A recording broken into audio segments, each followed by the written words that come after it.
Alright, going live.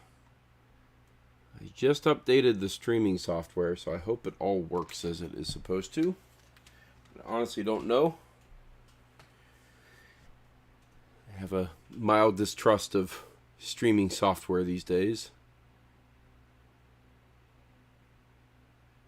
It looks like it's going.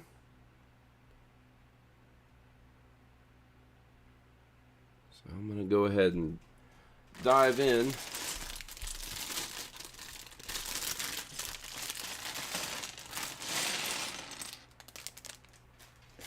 Need to get this castle built.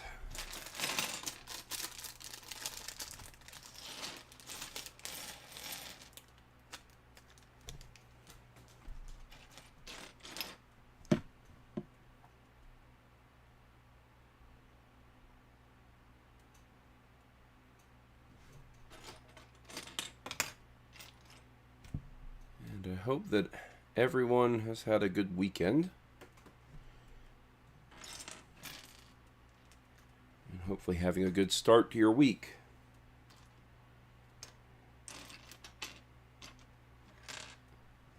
Hey, Zipzax. My plan is to do some live streaming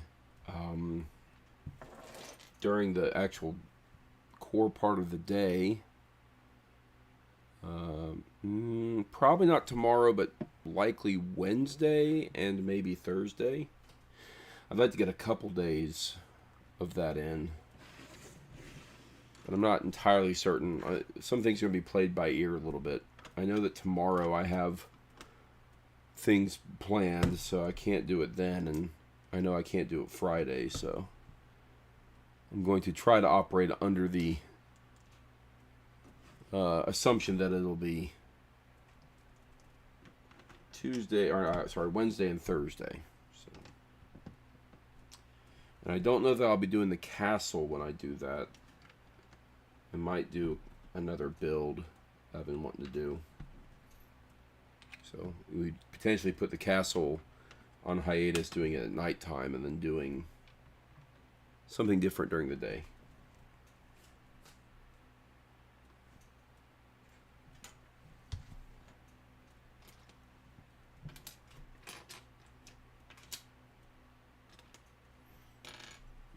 And I might take part of the nighttime streams once the castle is done and start doing some of the design stuff that we talked about in a couple streams back, doing some of the actual model designs. Spending time with the software and doing that. So that's also potentially a thing I'll do. And I might actually turn the stream into a bit of a variety thing. So not just stick to one thing consistently the entire stream, but maybe mix it up a little bit. We will see.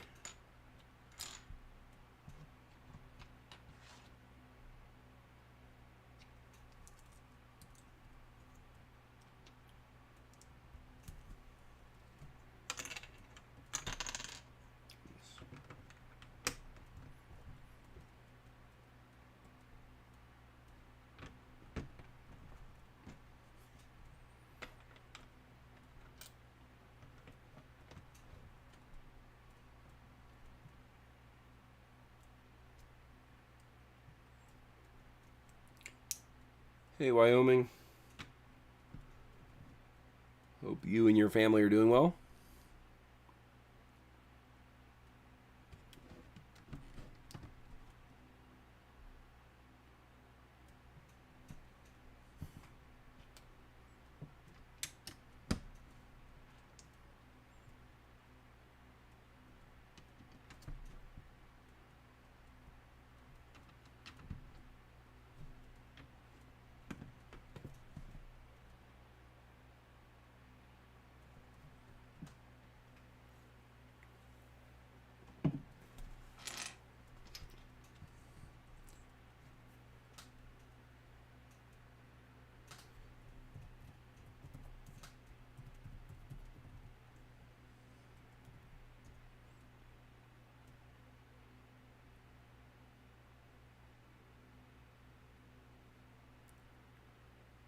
Wyoming. I was actually, most of a couple kids got the flu. Oh no, that's awful.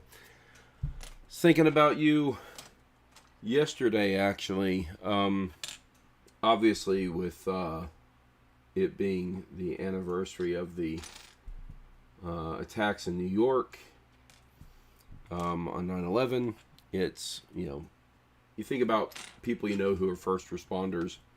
A lot of news stories in the Atlanta area. There's actually a Braves pitcher who basically quit Major League Baseball to become a police officer, who actually died in a car crash while going up to New York to assist in memorial events. And so, that has been a news story. And then a lot of unfortunate anti-cop, as it were, sentiment that gets tossed around these days. And it made me, be contemplative and thinking about the people I know who, actually do properly protect and serve. And you came to mind because I know that you're out there doing that. So, shout outs to you and your family, because it's not always just you. Sometimes your family has to deal with it. For being who you are.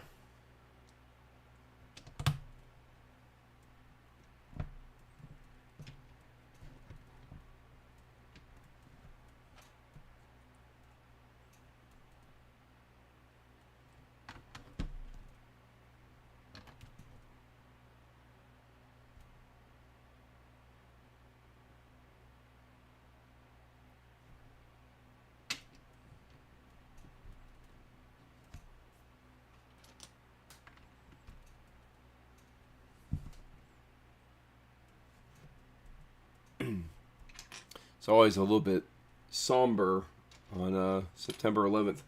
That is my mother's birthday. So it was it's been a little bit different now over the past couple of decades on her birthday, but still, I still always think about her birthday, not the attacks, thankfully, I suppose, but hard to not always have that in the back of your mind.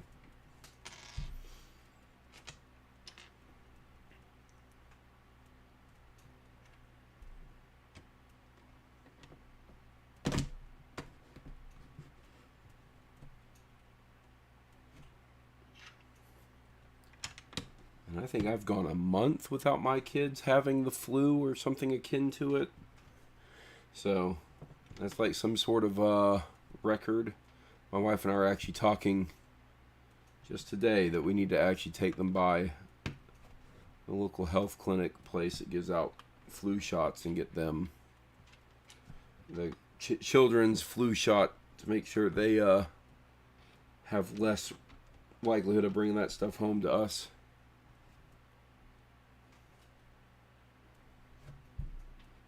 I'm a little bit glad that our period of when kids get sick and start running fevers where you get really fearful as a parent when they're super young, I'm glad that is kind of past us now. Now when they run fevers, we know how to combat it a little bit better.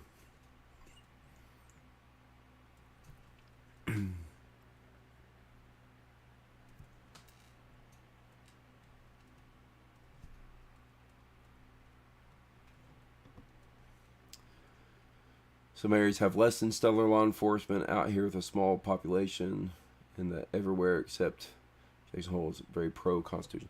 Yeah, I recognize that not every place has flawless law enforcement, and I would say no matter how large your police force, it is a human-run force, but that's it's still people who put potentially their lives on the line every day they go out there, and I think that deserves some respect. I think it's a very fine line that a lot of people haven't found the balance of respecting the role they're playing in the authority while not just making the broad statement that everything they do is somehow perfect or moral or otherwise. There's just as much potential for corruption and all the rest. But the question isn't whether or not there's potential for corruption. The question is that actually the norm? And is that how you should frame every single person who does that job? I think it's very often the exception, not the rule. And I think that most officers are actually in it for the right reasons. At least I would certainly hope so. And I know I live in a smaller town, so that's very true.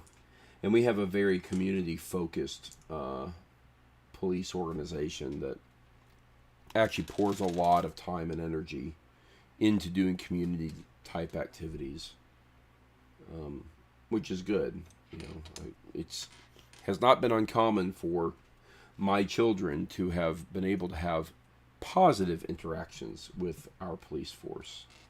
They do, you know, besides like the typical things like you'd expect, like parades, they do events where kids can come and like look at the different police vehicles and talk to officers, and they get, you know, little goodie bags and stuff like that. So I think that's important. Just in general, I mean, I think it's important that kids see a positive interaction. I think it's important that the officers have interaction with the people they're there to actually protect and serve. So, what have I done wrong here?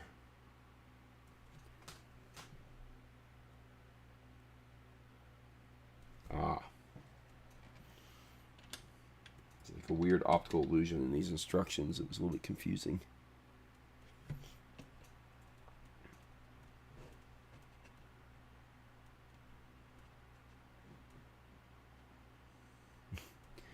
The rule you teach your deputies is if you have to ask if you should, the answer is generally no.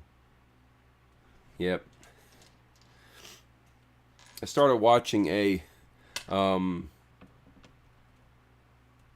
show on Netflix, and I honestly don't know what I think about it, because I tend to have a pretty dim view of predictable plot lines, and whether or not it's going to be predictable is yet to be seen, because if it's not predictable, then I could give the show a lot of credit. But it's called The Devil in Ohio. And it's the lady who was the lead in Bones, and whose name I'm blanking on right now, but she's from like kind of a famous family of sister actresses and whatnot. And Bones was a very interesting show for a little while. I don't know that I kept up with it the entire time. But she basically plays a doctor who is treating a girl who escapes a cult. But the police officer in the show is like the exact opposite of, I think, how a lot of police officers get portrayed in shows.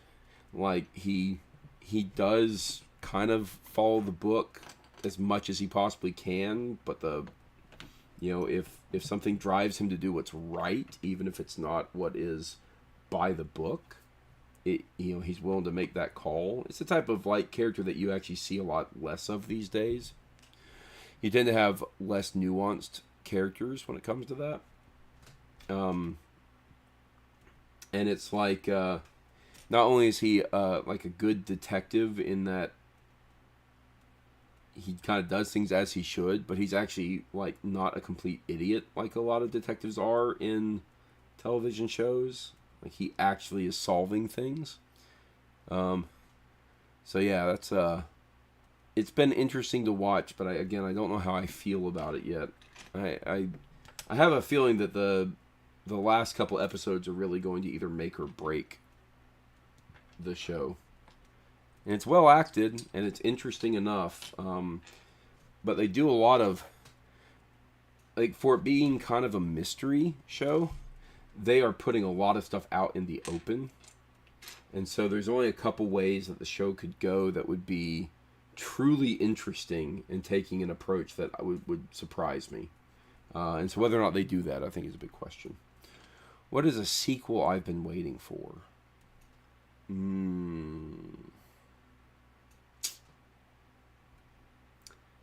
That is a good question. I tend to not hold my breath for sequels these days because everything is so terrible all the time. I'm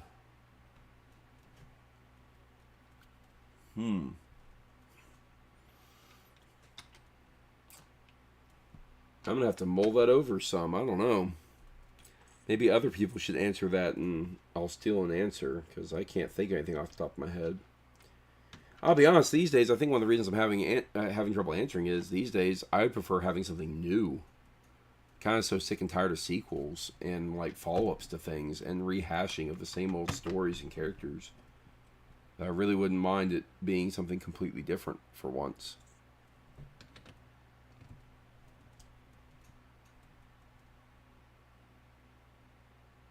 You've been waiting for the Bible too. Womp womp.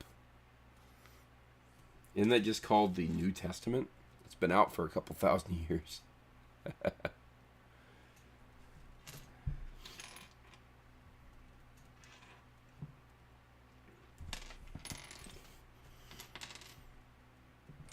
I mean, if you say that, then realistically, you start breaking it down into the actual parts of the Bible. You're on like the 5th or 6th sequel, all in one book.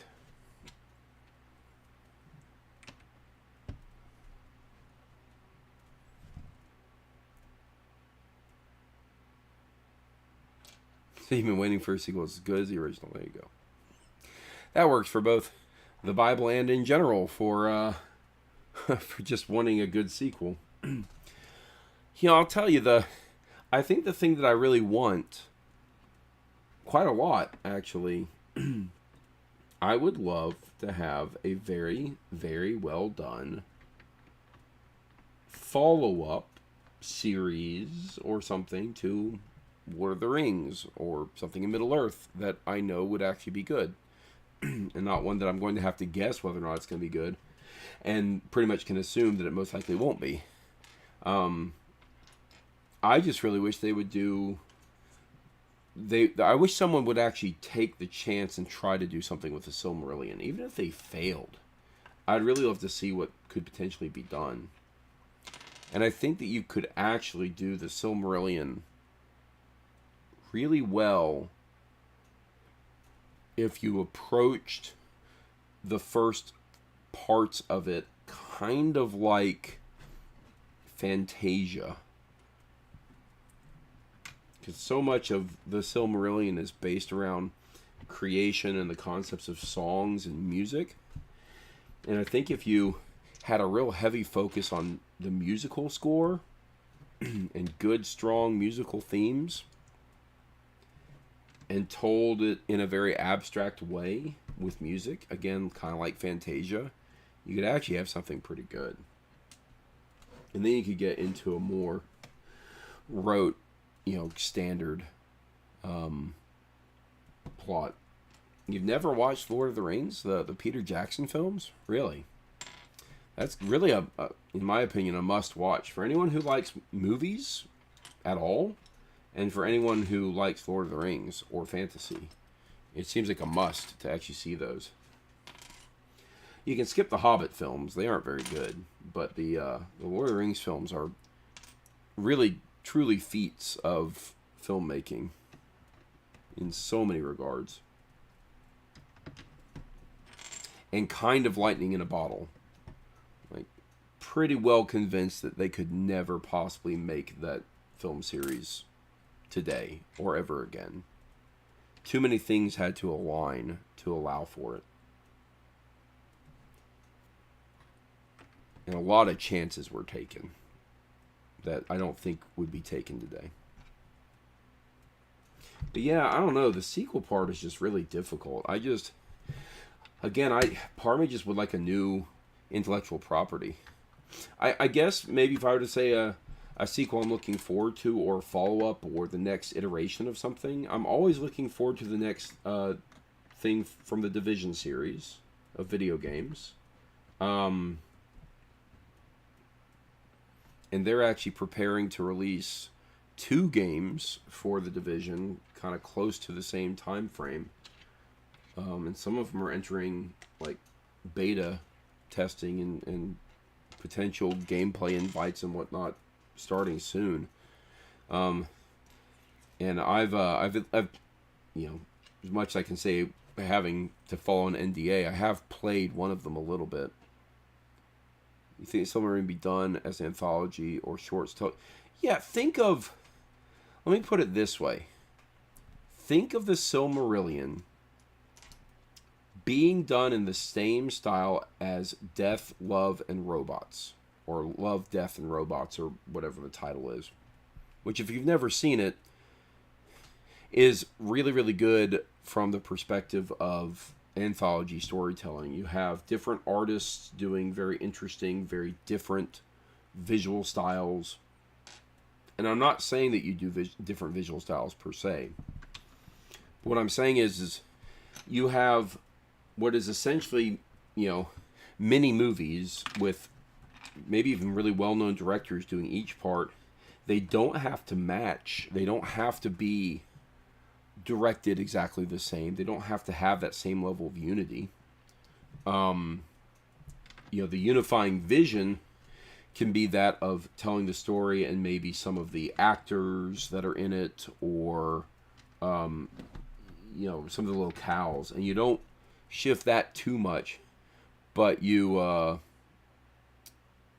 just allow it to be handled, each part handled by a different director. And like I said, to me, the early parts of the Silmarillion are the most obvious things. Like, it's very obvious how you would direct that, in my opinion. And it's just treating it like Fantasia. Rock, Paper, Scissors 2. When is it coming out? Well, that came out with the Big Bang Theory, right? Rock, Paper, Scissors, Lizard, Spock, or whatever it is. So your wish is granted. You got it. You had to suffer through the Big Bang Theory, but there you go.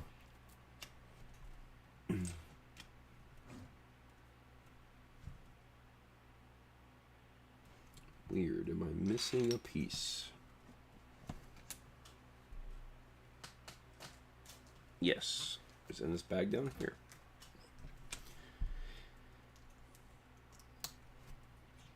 I think that's the biggest disappointment to me with the Rings of Power show that I'm still have not watched any of, and I probably never will. Is just, I'm just so sick and tired of the retreading and the rehashing of things that have been done before, and the same characters done more poorly than how they could have been done before. This says the mighty Elk Shield. Here's the Elk Shield right here, from the Forestman theme. There be forest folk nearby. Yep. So I guess this is this little entrance here, this little hollow, is a continuation of their hideout that we have in the other part of the castle.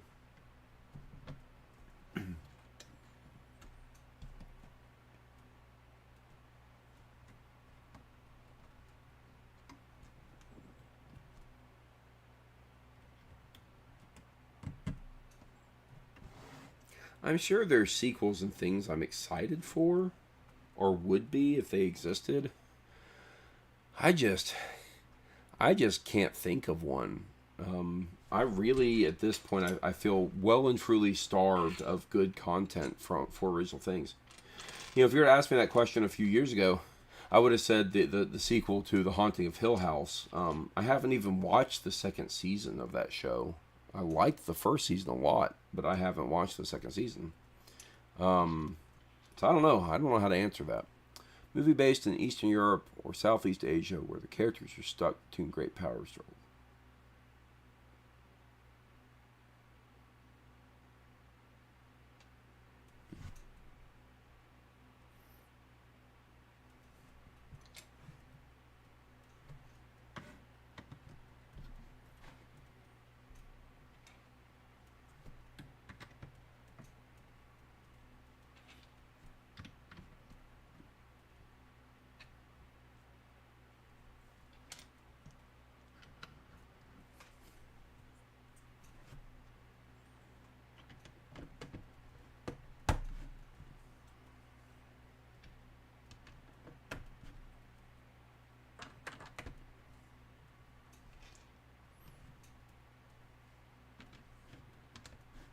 non-ironically, if you're thinking about things that, could be rebooted or redone or help revitalize something or have something of interest, call it HEMA 2.0. I think the historical European martial arts community desperately needs to have a bit of revitalization as well. Needs the next batch of people who are passionate about source material and helping to translate and teach and run tournaments and all that, because I feel like that's one of the biggest drop-offs that we've seen from the standpoint of the way the HEMA community has gone. And granted, I've been out of it a little bit longer than most, but I think it still holds true that there's a little bit of a lack of that kind of next generation of leadership in the larger community.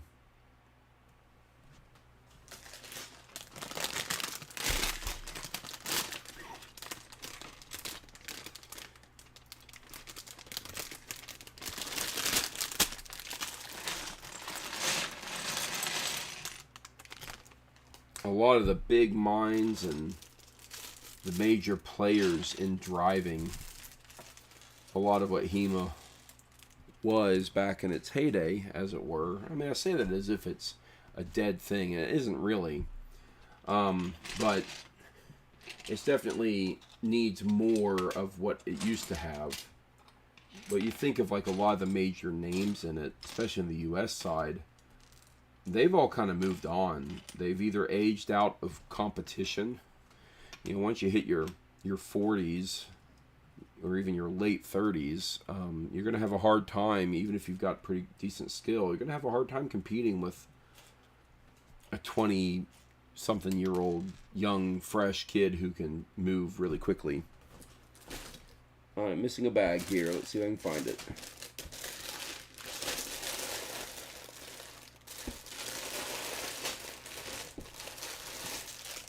There we go.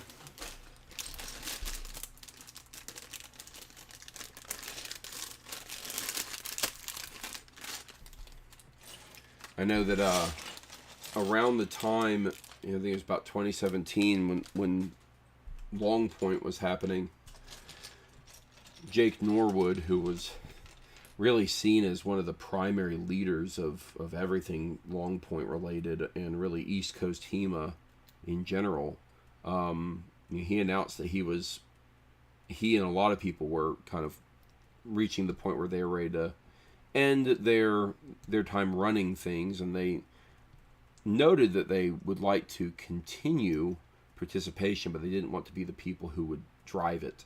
And there weren't really people to take up that mantle, as it were. And I imagine the pandemic didn't help when the pandemic hit, because it was already kind of in a tenuous state. But I've often said that the thing that, or the way that HEMA operates as a hobby, not just as a sport, is you kind of have three pillars. Zach's HEMA is historical European martial arts. You see, the problem with HEMA is the same as tabletop RPG. Everyone did their own thing, enjoyed what they did, but didn't bring it to the next generation. Yep. And that's very true. Well, and there's kind of three pillars of the martial art and of HEMA as a entity, as this kind of communal thing. One, I think I'm done with this piece for now, so I'm going to kind of set it aside. One is the bookworms, the people who are going to sit down and translate, and I'd call it kind of like the scholastic pillar. These are people like Michael Chittister and Michael Edelson and people like that, who, and tons of people from Europe, don't get me wrong, I'm just naming some people that I personally know a little bit better. But people who not only translate things, but have a really deep understanding of the texts, and have maybe a practical understanding, but aren't necessarily always known for their practical understanding, or certainly more recognized for their scholastic work. Especially someone like Michael Chittister, who runs the wiki, right? Which is the Wikton Hour. And then you have kind of the so that's the scholastic arm. You kind of have the teaching arm, which I kind of felt like I fit into more so.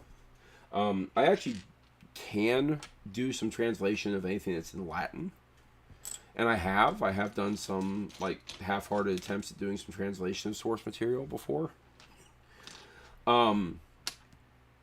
Specifically of Paul's Hector Meyer, doing some translation of his stuff, just kind of dabbling in it. But I feel like the teaching arm are the people who are able to kind of bridge the gap between the scholastic and then the third pillar, which I'll talk about in a moment, and actually, say, here's what the sources say.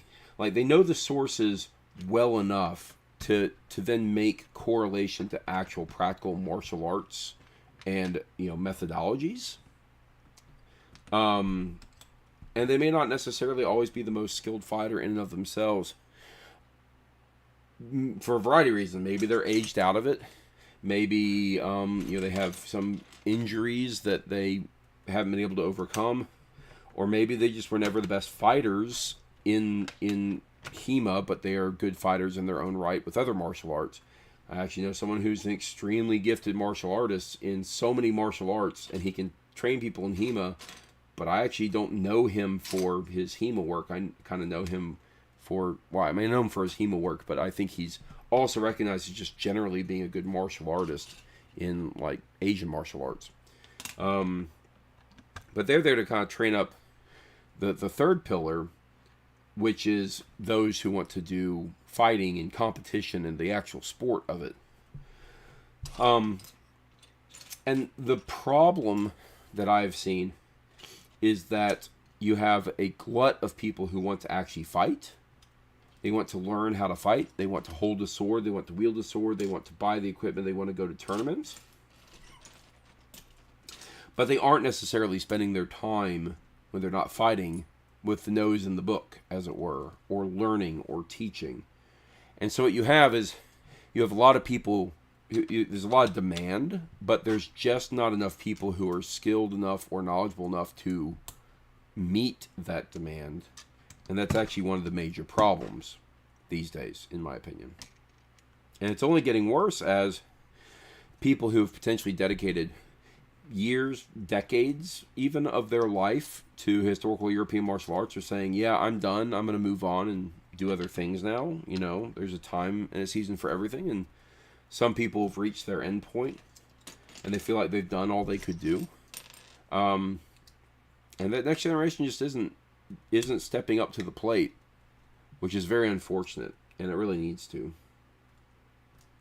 These are pretty neat little gold crown type things. See if I can get it to focus on it. Right there. It used to be that Lego sets came with little gold coins, and now it's actually like little dots that have the printing on it. I kind of like that. So yeah, I think, non-ironically, I think that's the type of sequel I'd actually like to see. I'd like to see more people who are writing books and translating things and trying to make heads or tails of the martial arts piece of everything.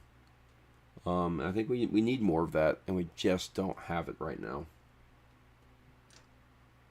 And I'm sure there are some people out there. I just don't think they're as plentiful as they need to be.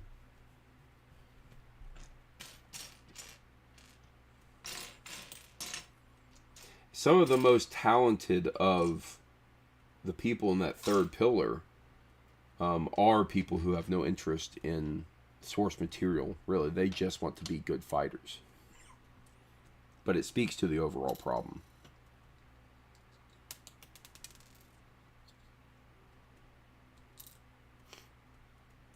That was always kind of a thing for me as well. There's parts of me that always wish that I could have spent more time learning from people and not teaching as much. And I always kind of felt like I had to teach in order to have someone there I could fight against as well. I liked to fight a lot. I liked the actual competition. I liked to gear up and, try to outsmart and outmaneuver my opponent. But in order to have that opponent there in my area, I needed to have a club that would teach people and draw people in. And so the burden of actually teaching fell on me. And I it's not to say I didn't enjoy it, because I do quite enjoy teaching HEMA. But I think it does detract from my ability to do other things. I'd have to expend so much energy in that part, mental energy. Yes, the amber. I remember when the Black Knight first cast his eyes on it. In the end, it drove him mad. Amber. Interesting. So it's supposed to be amber on these chests.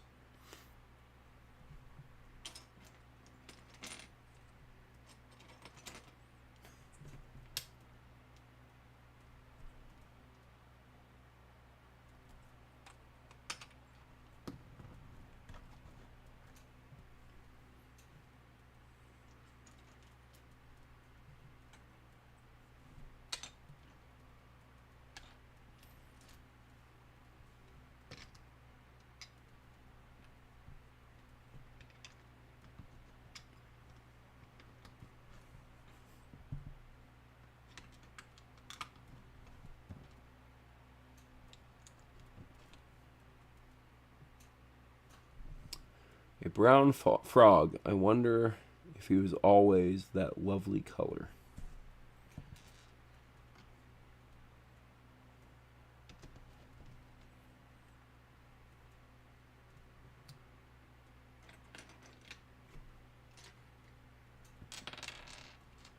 I like the way these instructions have little things beyond just the building.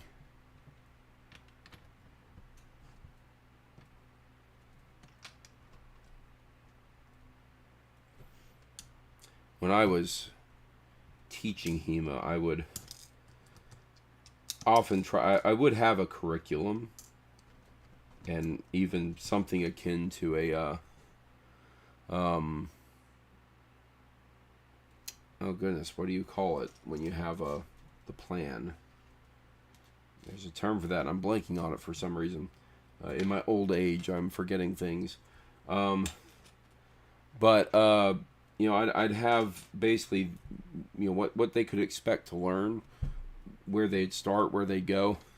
And I would have expectations, and I would really try to drive them to learn, like, the German. Because I would teach German of the Liechtenauer tradition. I wouldn't, I'm not as familiar or as skilled in Italian longsword.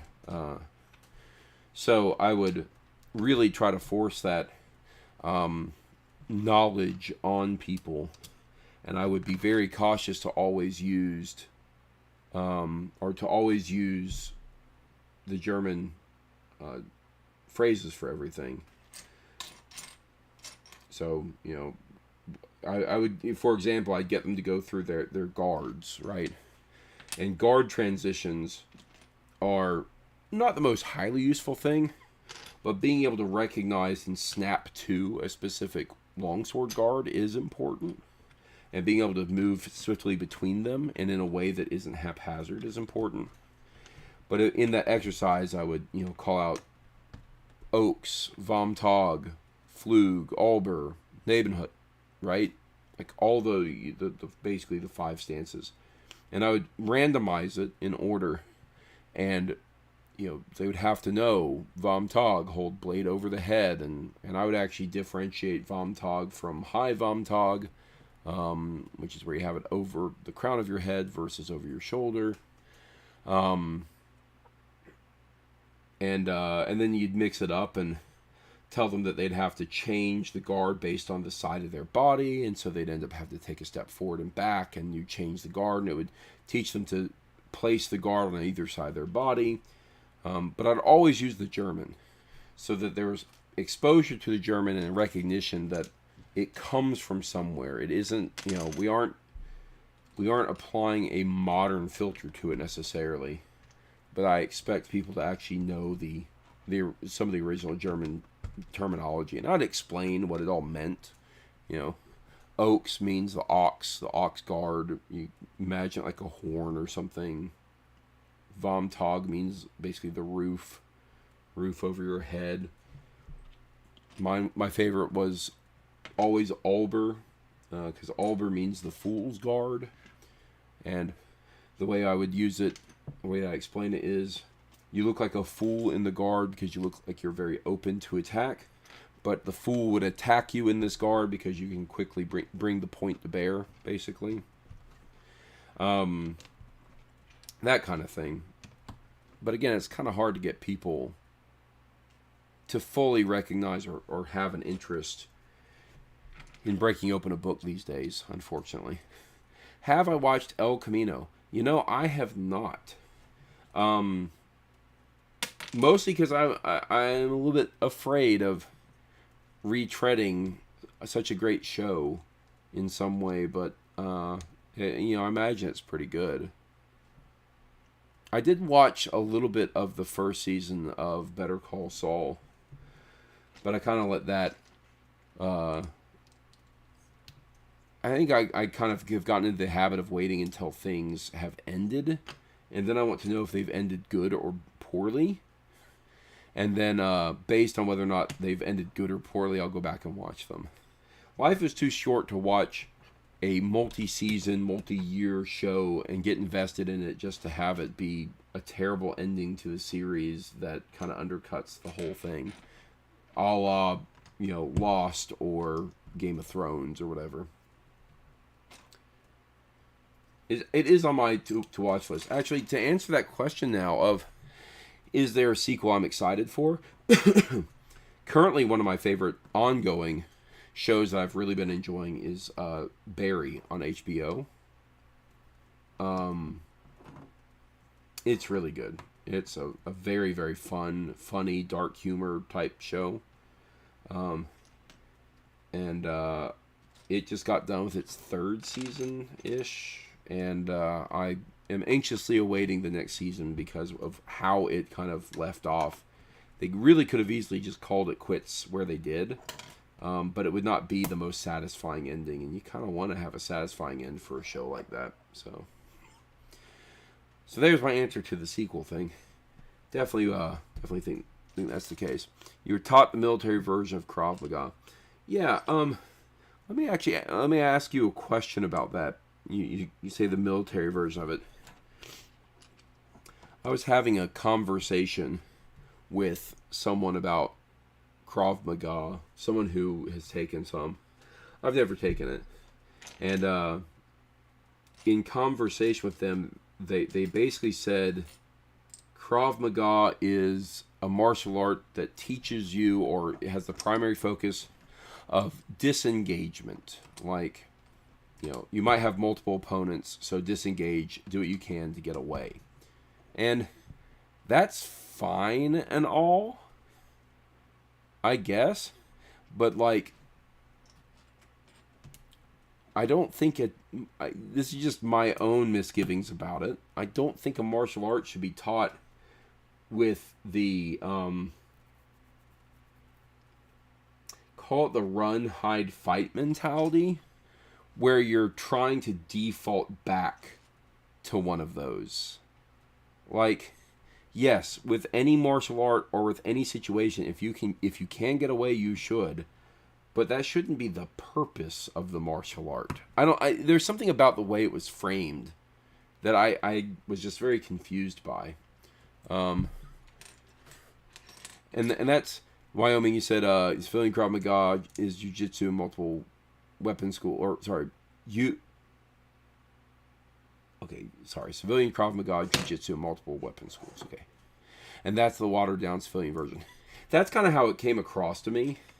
Like, and in my conversation about historical European martial arts, I said the way that those martial arts are taught, the way HEMA is taught, because all of the source materials are fight books with a focus on judicial duels, there is no backing away. Like, you're committed. There's no running and hiding option. So your only option is to take the actual lethal course. Now, whether or not you are lethal, right, may be a different question. But you aren't backing away indefinitely. You go in with the intention of winning a fight.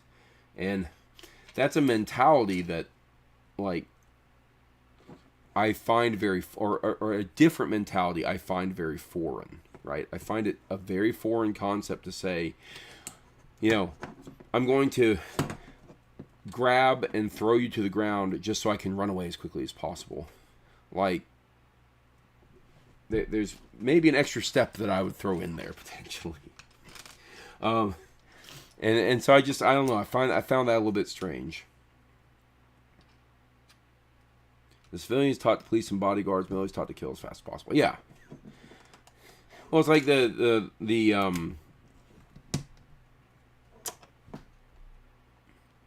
careful the statements I'm going to make here, because don't view it as me somehow shining a positive light for any reason. But I'm just saying the mentality coming from a lot of Russian martial arts and the way that the Russians would tend to fight things or do things like that. There's a heavy focus on, like, you've won the fight when you've broken every bone in their body, basically, right? Like, there is an element of you are in the fight to win the fight, and winning the fight is more than just getting away. It may mean bad things for your opponent, and you have to be able to recognize that. And, kind of circle back on the original thought I was having with this. I say but I hate that term, so I'm not going to say In HEMA, in general,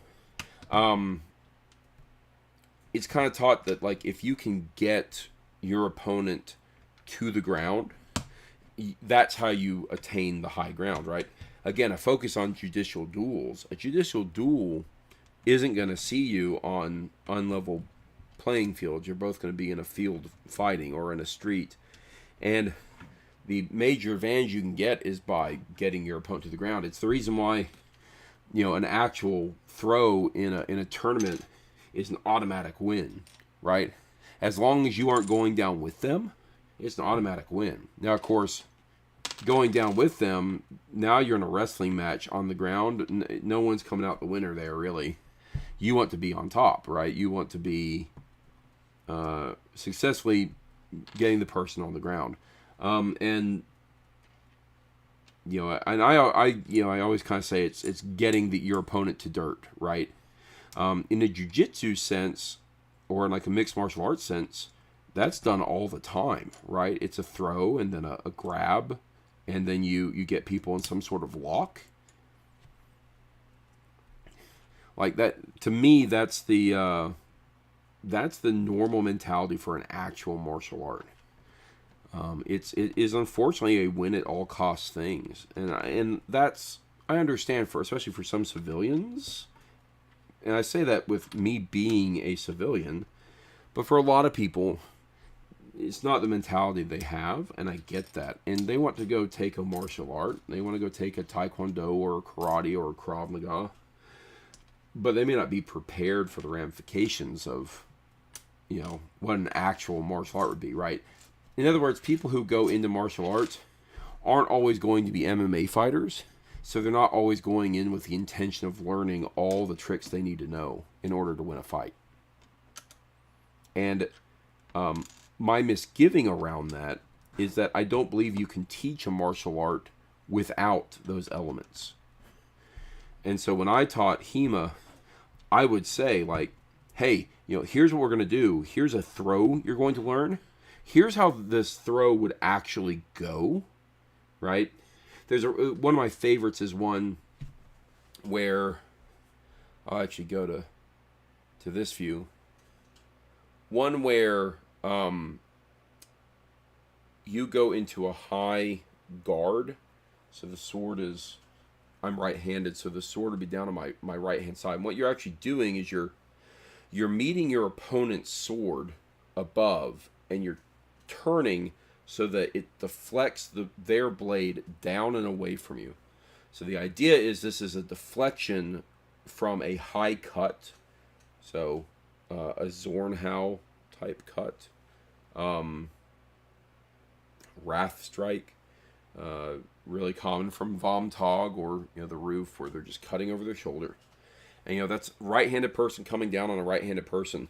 The other right-handed person receiving it, if you can close that distance and get up under it, you can drop your right arm from the grip, which is actually a very weak position from the sword. So you don't do this move unless you know you're going to succeed.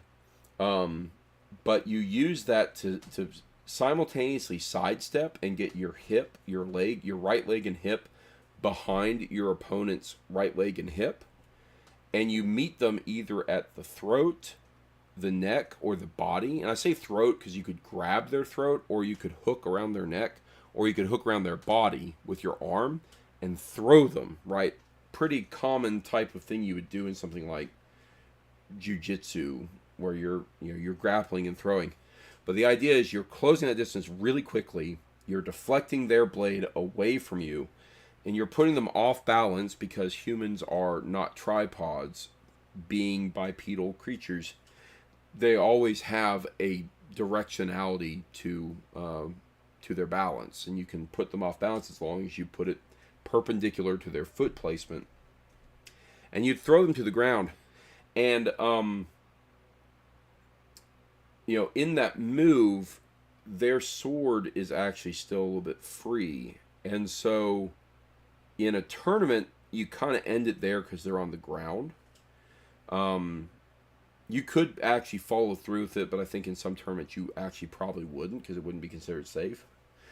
But when they hit the ground, you're letting go of them at the time that they're falling, and you're coming back up to re-grab your sword to strike down on them. And it's a rather complex thing to teach, and it's really hard to execute. But it's one of those things where the natural end result of that is basically a kill strike.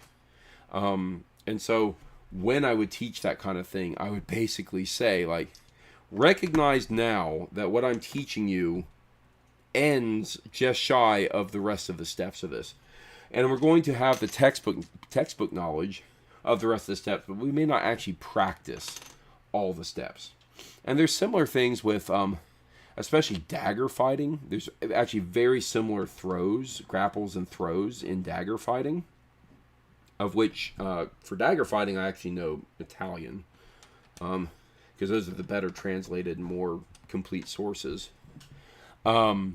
But there's actually a grab you do, actually multiple grabs you do, and not just throws, but also just legitimate grabs, where you are grappling, but you're taking control of their knife arm.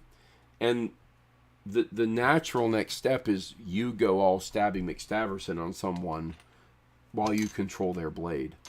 But again, in like a tournament setting, it's kind of almost, it's like a tap out rule. Like you're going to put the knife to them or the dagger to them, and you're going to say like, oh, got ya, right?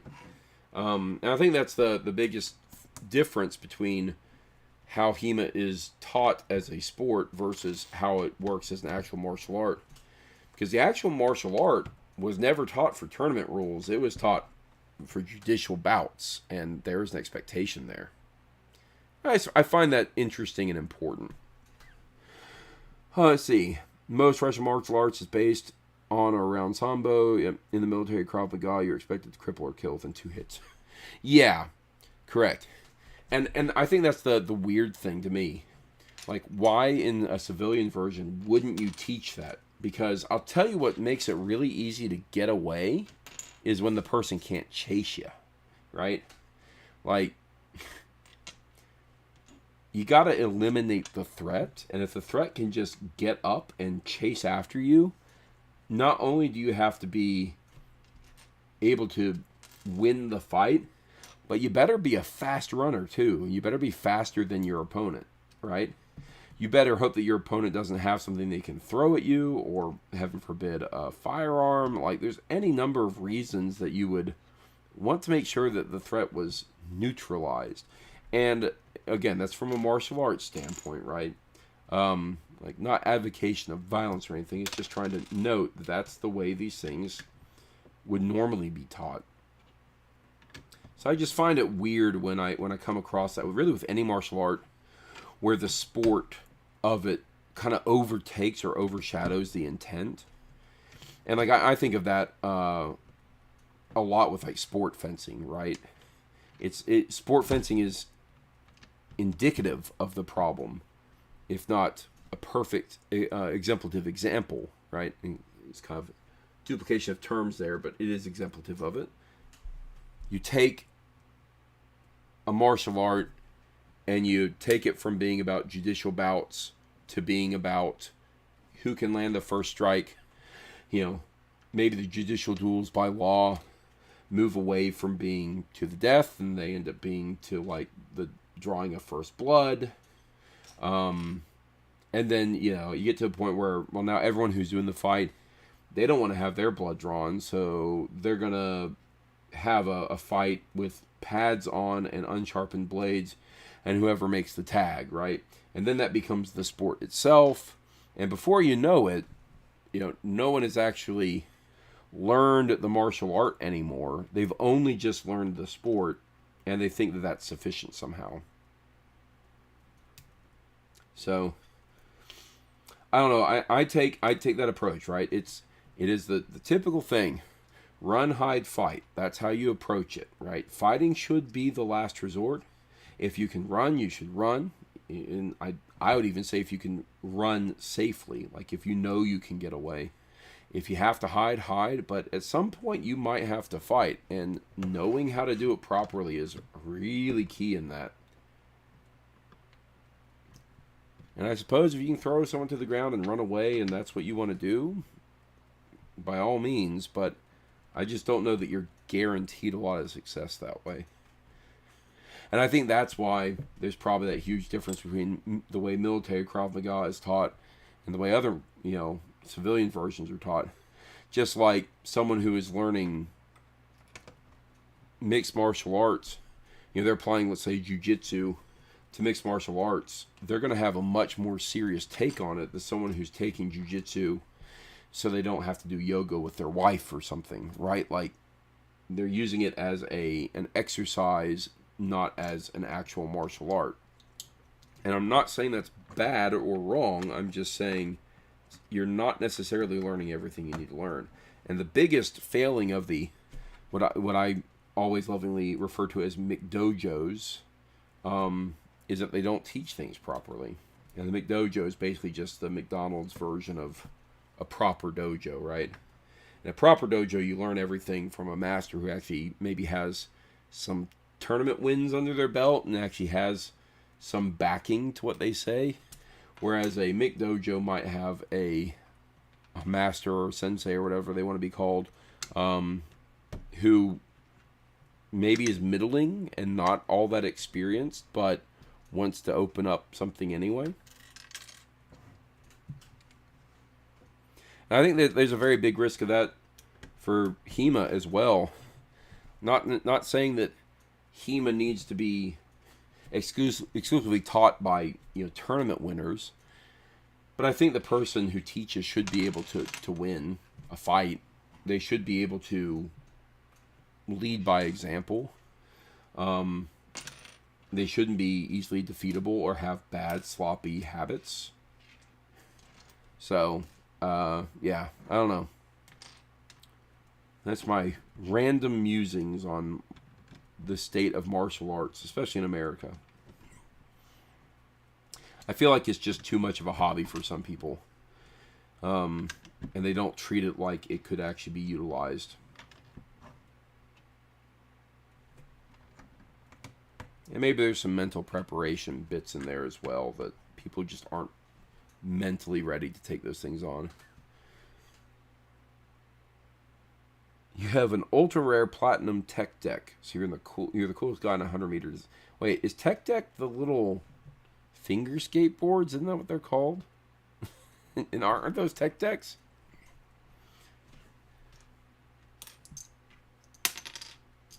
Look, we all got to have something that makes us the coolest person. Like the true nerd that I am, by that I mean like the person who is never actually cool, ever. I think we all need to universally recognize that there's no such thing as cool people. Everyone has their weird little eccentricities or do things that are very odd. So we can all be cool about something. And cool is all in the eye of the beholder anyway. Yes, okay, so you have an ultra rare platinum tech deck. How is it even an ultra rare? You've got me curious now. Is there like a gotcha component to tech deck stuff? I always just thought of it as like Hot Wheels. I know there's like rarer Hot Wheels, I suppose, but aren't they actually Hot Wheels? Isn't it actually like a Hot Wheels brand? I got a tech deck in a cereal box once, so I know a lot about tech deck apparently. Advantage of well-taught Krav Maga and other martial arts is the speed of learning. You can be proficient within a couple of months and be the equivalent of a brown belt within 3 to 4 months. As long as you put the effort in, yeah.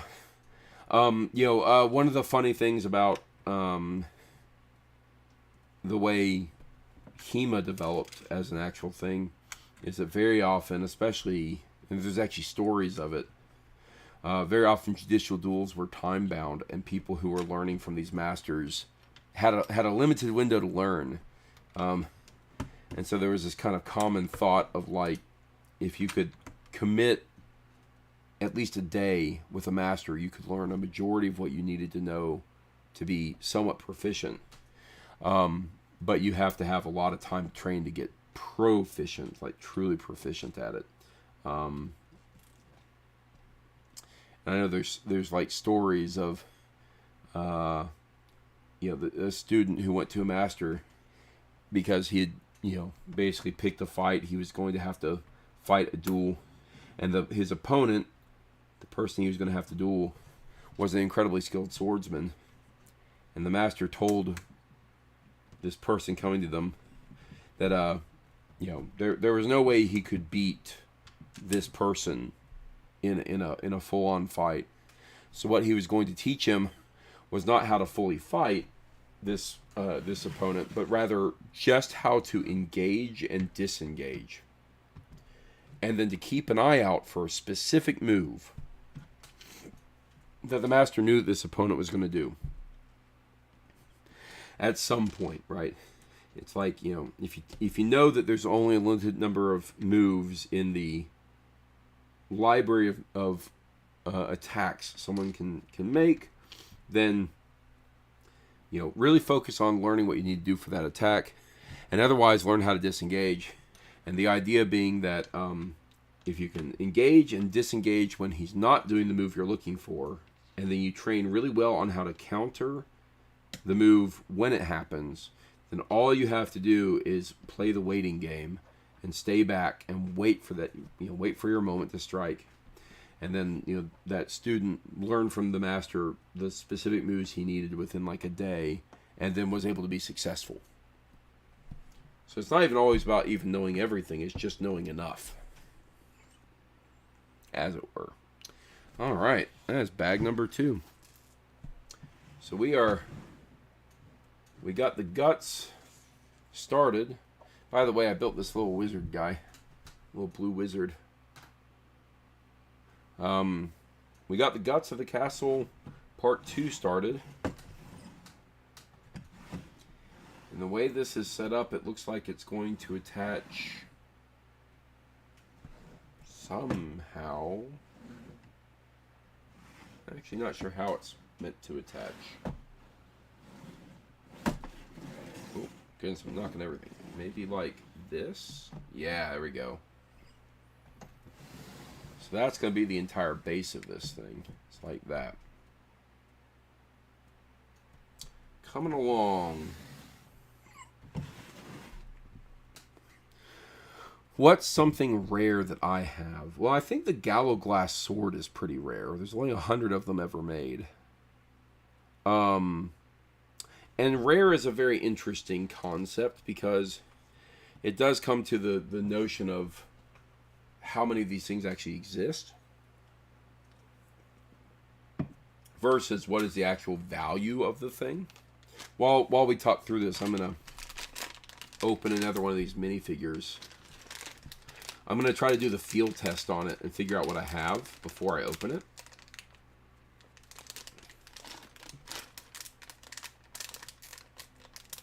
There is a weird shaped piece. I don't know what that is. Maybe it's just a square piece. Yeah. Something rare that I have. This is another square piece. I think, yeah, the true would be like the answer of like I have my kids and my wife. Okay, so here's a triangular piece. So I'm doing a field test on this. And the field test is you look for parts that would be in one of these figures here that wouldn't be in any one of the other figures. I felt a triangular piece.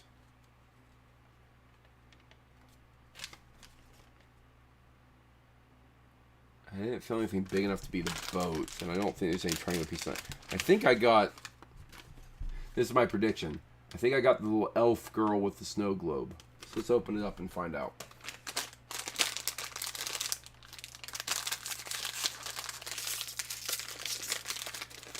Elf girl with snow globe. Am I correct? Oh, whoa, whoa, whoa. Piece going everywhere. But yes, I seem to be correct.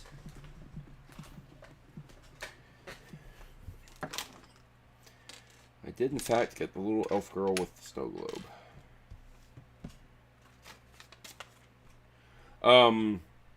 So yeah, I think the thing of like, from like the perspective of like collector's value, that would 100% be the Gallow glass.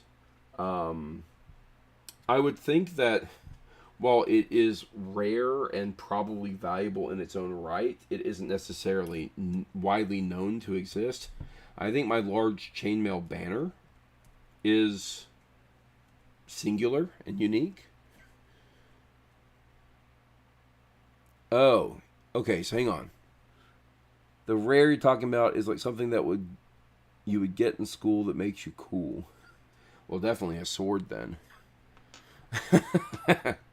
I have a signed copy of the Lord of the Rings Online The Mines of Moria expansion, signed by the entire development team.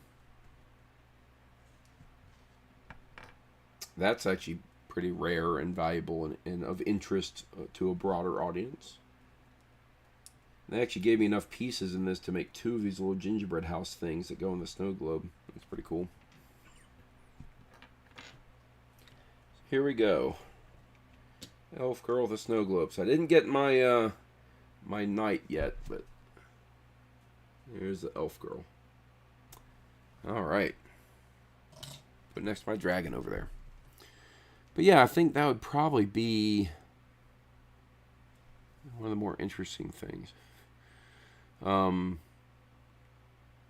Yeah, I might even have a picture of it somewhere. I have a lot of stuff from Turbine Studios way back in the day, because I made them a Chainmail Banner. This would have been 2012-ish. Let's see if I can find it. Yeah, here we go. Oh, look. Nicely lined up. Look at all these wonderful photos showing me all the stuff. Let me see if I can find the banner itself. can't. So,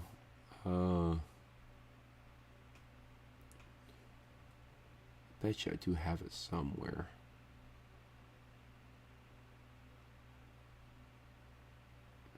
Do I have a chainmail?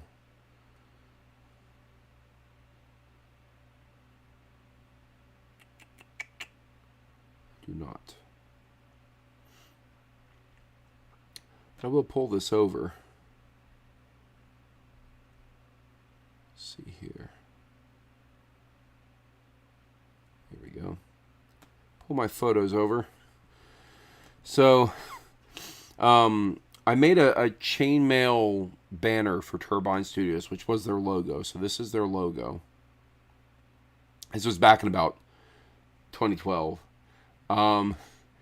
And I knew a guy who worked. I say I knew, like I kind of met him online on the forums for Lord of the Rings Online, and kind of got to know him personally, and kind of became friends with him. And they operate up in Massachusetts, outside of Boston. Turbine doesn't really even exist anymore as a development company. It got absorbed by Warner Brothers. And a good portion of the Turbine people went on to form Standing Stone Games, which runs the Lord of the Rings online now.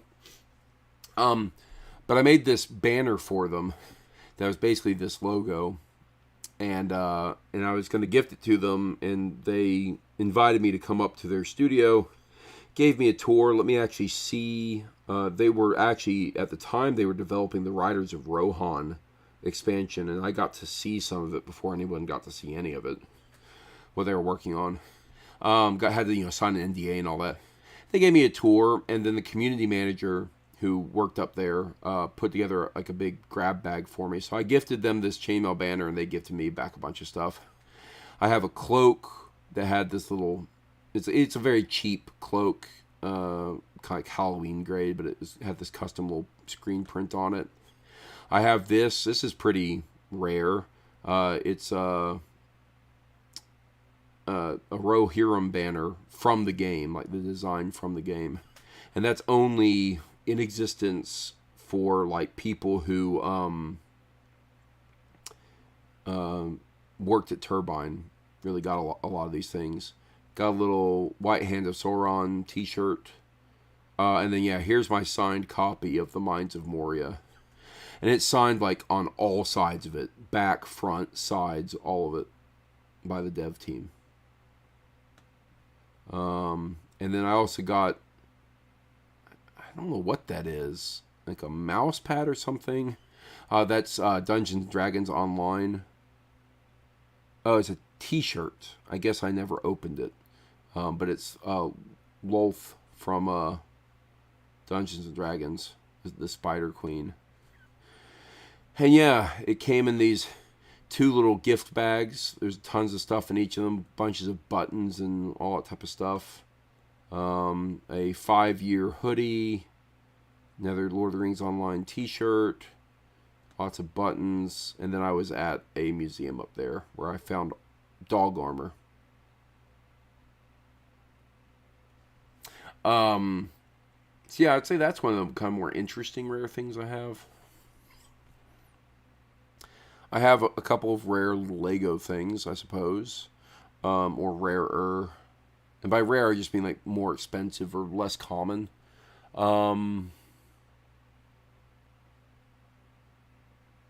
You have transparent Crocs. Well, I can honestly say I don't have any Crocs. Never really understood Crocs. You have a handmade 1690 collection of Shakespeare. Wow. Yeah, I got a like a leather-bound copy. It's kind of like I'm probably even a faux leather, not real leather, of the collected works of William Shakespeare. That's about the only thing I have of Shakespeare. I would say it's in my collection, but realistically it's my brother's collection. My brother has a bunch of very rare books. He was a literature major in college, and he used to read just an insane amount of books. I'd read books, but not at the pace he could. Um, and he collected books and, like, first editions and signed copies, and he had some very, very valuable books, and now they're in my possession. They're actually in my personal library, but I really only view it as like me curating it, or holding it on reserve for him if and when he wants them back, because he's of course not stateside anymore. So,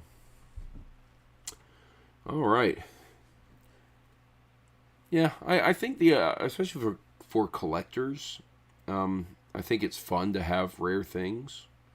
Actually, I was talking about today. I have a somewhat rare thing, rare-ish, but I have a pretty large collection of the Middle Earth trading card game that came out before the movies did. They're kind of rare.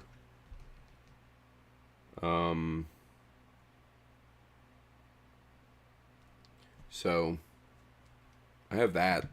That's a somewhat rare thing.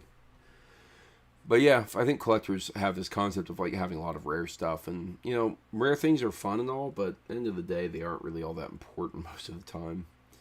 But because I've done so many personal projects like the Chainmail Banner or like my cyber deck, like those are singular and unique. Like there's only one of them in all of the world, and I don't know that makes it all that more valuable, but it's certainly valuable to me. You have a '69 Corpo Corvette Hot Wheels. Zax, I need it sounds like you need some of the Hot Wheels I have, the Lego Hot Wheels. Where are you based out of, Zep?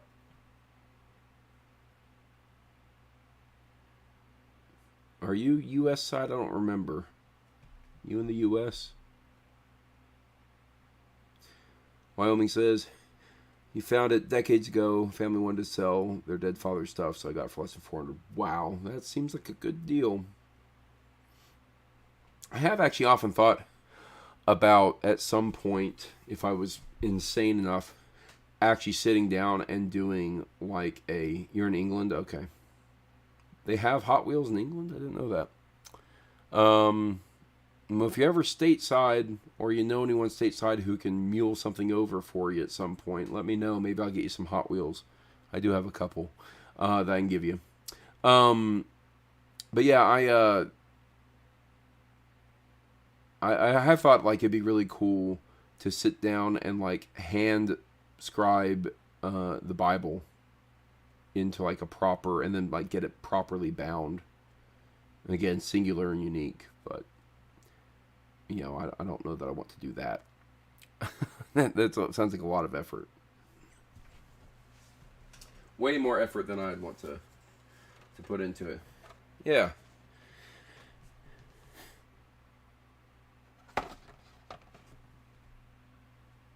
They have Hot Wheels. I don't know, dude. I don't. Hot Wheels seems like it would definitely be a very American thing. All right, these are the Hot Wheels I have right here. Well, I mean, the idea of the fascination with cars is something that always feels very American to me. I know that's not really true. Like some of the best show about cars ever, Top Gears, comes from England, right? But I don't know. I view it as a very American brand, not a thing I would really think of as being an international thing. I mean, the packaging for this literally says U.S. and Canada only for consumer information. Maybe the oh, look at that. It says Mattel UK Limited. There you go. Well, there you go. See, I learned something new. Well, you should go get some of these then, because they're only like $1 or probably £1 or whatever in England. Not too expensive. But yeah, you should get one of these Hot Wheels that is compatible with Lego. They're pretty cool. Anyway. Sorry for my ignorance of English toy brands. I just not in my knowledge base. All right, everyone. Well, that was 2 bags. Got us to 10:30. Keep an eye out for some streams coming later in the week, but I'll be doing, I believe I'll be doing every night except for Friday night. Friday night I'll be at a baseball game. But yeah, I'll try to get on every night this week, and maybe Wednesday or Thursday I might do a daytime stream. And when I do a daytime stream, it'd probably be quite a few more hours. I might do kind of a mega stream and line up a variety of things to do. So we'll see. But anyway, I hope everyone has a good night and gets good rest. And if you're an England Zep, then you probably need to go to bed. So have a good one.